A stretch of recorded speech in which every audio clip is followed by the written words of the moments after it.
Indonesia telah mengambil langkah pelarangan ekspor biji nikel, tembaga, bauksit, dan juga logam tanah jarang sebagai komitmen hilirisasi minerba dan transisi energi.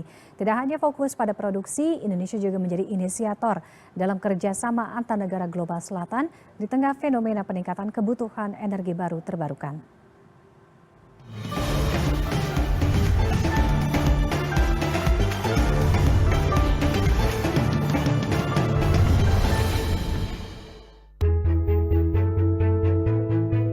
Memaksimalkan nilai tambah pada mineral strategis dan kritis Indonesia menjadi target pemerintah saat ini.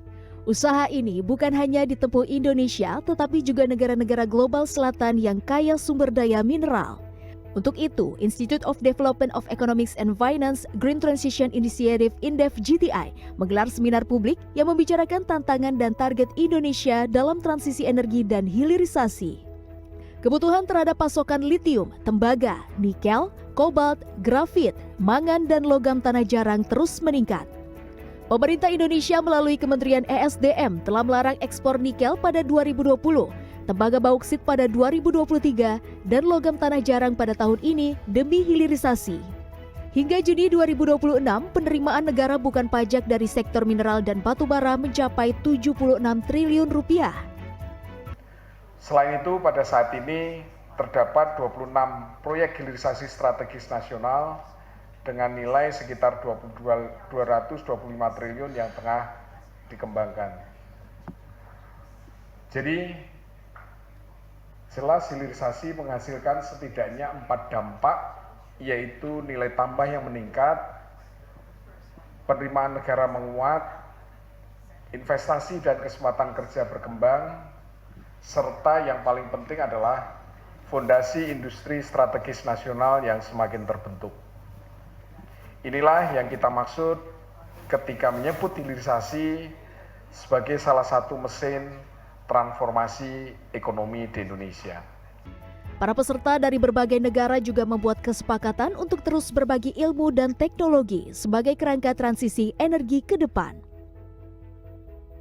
What we've seen from today is that Indonesia is very advanced in its plan to exploit its resources and create local value. We've seen that there is a strategy that gathers or that looks at the existing resources and that ties it to the whole value chain.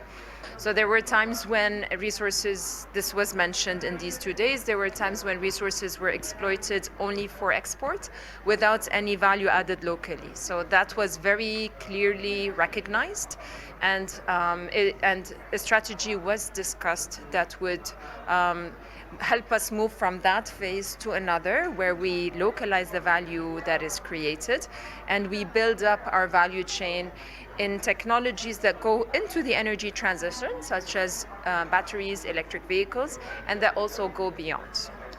INDEF berharap diskusi ini dapat memunculkan Indonesia sebagai rujukan komparatif pengalaman negara lain di Afrika, Amerika Latin, dan Asia.